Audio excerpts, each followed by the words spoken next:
Hello, I'm a stake indexing director, and today I'd like to go through a county marriage project with you in FamilySearch Indexing.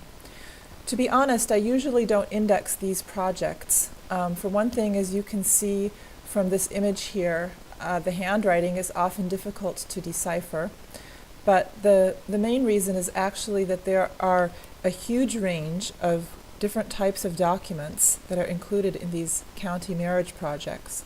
And so sometimes it's difficult to know exactly what information needs to be indexed and where to find the information. So they're quite time consuming, and I would not recommend a county marriage project for a beginner. I've just randomly chosen the Tennessee county marriage projects. There are projects in many different states, and they all are about the same difficulty level, if not more difficult than this.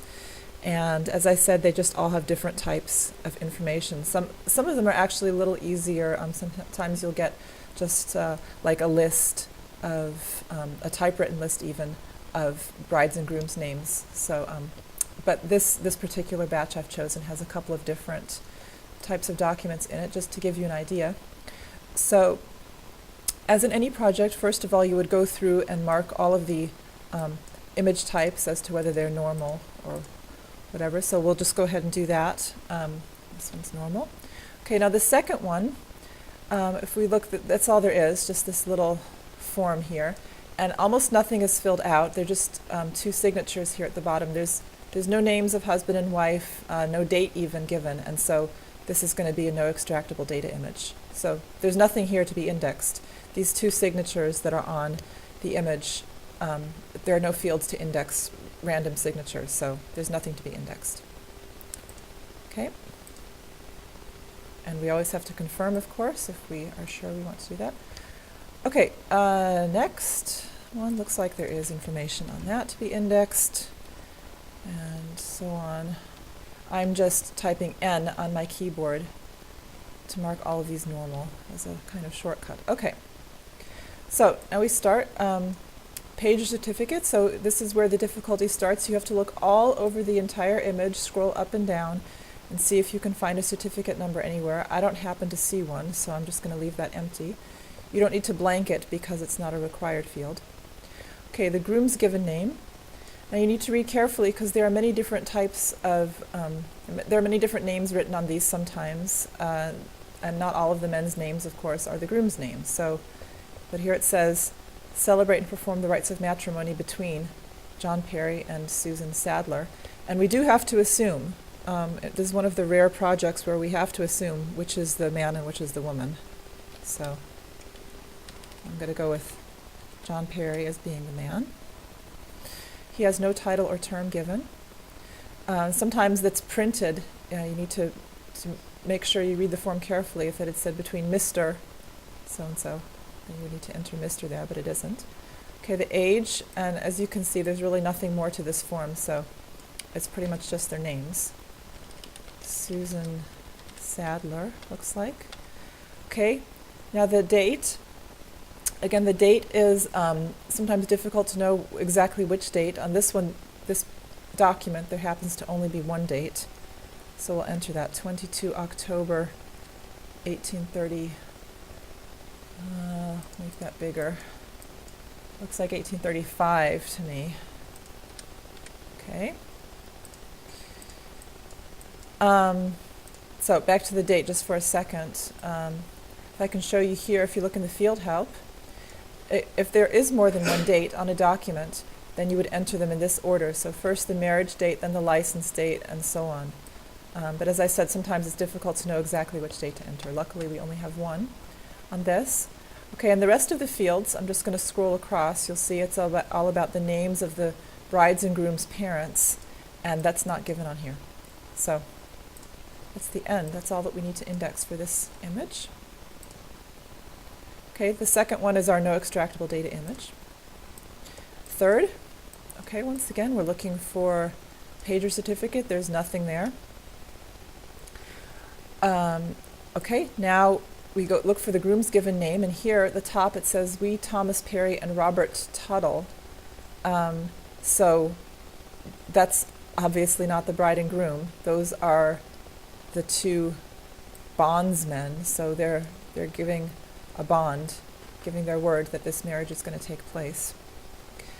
And we need to look down here for the names of the brides and grooms. Thomas Perry and Nancy Durham, looks like. May not be joined together as husband and wife, so here we go. Thomas Perry and Nancy Durham. Okay, event date, again, there's only one day date given. August 1839. And then no further information. Okay. Next, we have another one of these certificates, which we've seen the same type before. Okay, and here, notice it's the same names, Thomas Perry and Nancy Durham, but it's not a duplicate. All right, this is obviously a completely different document, even though it has the same names on it and likely refers to the same person, but you must simply index them as if they were two completely separate, unrelated documents. Durham. Okay, again, no titles. And this time, if we look at the date, this blank day of, all right, they didn't give the day, the month here, August 1839. Okay, and there's more names, but none of them are the parents. So skip to the end. Okay. Again, certificate number, nothing given. The first names here are these bondsmen. They're not the bridal couple. We find that here. William Perry and Cathoran, looks like. Unusual spelling. Key. And then the date, 1st September. Again, this number looks like a 0 to me. I'm going to make that 1830. Although it's strange that these are not all in the same year, but okay, that's what it looks like to me. And that's the end of that one. Okay. Next.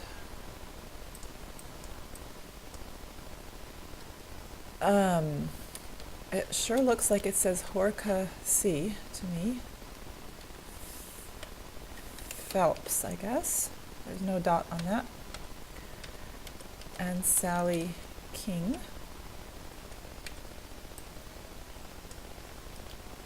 All right, and you can see as I become a bit more familiar with these document types, I can go a little faster. However, that's not going to help me probably for the next batch. There'll probably be a whole different type of document there. I'll just finish up this batch. Okay, John Phillips, this time definitely I. Sarah Hunt, and then the date, 19 August 1834. And I find that kind of cute. On these forms, they also have how many years it's been since independence was declared. I guess that was important to them. Okay. We have this type of document, a little different again. So the ink is very faded, but it looks like Edward Phillips with 2 L's this time, and Nancy Jackson on the 19th day of April, 1837. I'm just going to skip down to the next one here. Edward Phillips, and again, it's the same couple, but we must index it as if this were a separate document, which it is. 19th day of April, and now it just says 183. It doesn't. They didn't actually fill in the year, so I can't put 1837, even though I know it must be from the previous document, but I can't put that. So let's look what it says. Type the 4-digit number for the year. There is no 4-digit number. I'm looking over here at the field help. If no year or only a 2-digit number was recorded, you may be able to determine the year from other data on the record or from the previous or next image. So we are allowed in this case to get information from the previous image. Okay. 1837. So, if they allow it, we'll do it. Next, this is the last one in the batch. So, and it's a very difficult name to read. James Pike, looks like to me, and Elizabeth Tooley. The date, 23 December 1839. Okay, so this batch actually was not too bad. We only had 2 different document types in it, and there wasn't all that much information, basically just the names and the dates. But like I said, some of these batches that you'll get have some quite different types of documents. Many of them have what's called overlays, where they'll have 2 pieces of paper on top of each other, and then it's hard for you to know exactly which one you're supposed to index. So I wouldn't recommend this for a beginner. This is really for more experienced indexers who are very familiar with different kinds of document types and what to do in different situations. But it's definitely interesting. It's not just filling out lists, but it's a little bit of a challenge, and you can have a good time doing it. And thanks for watching.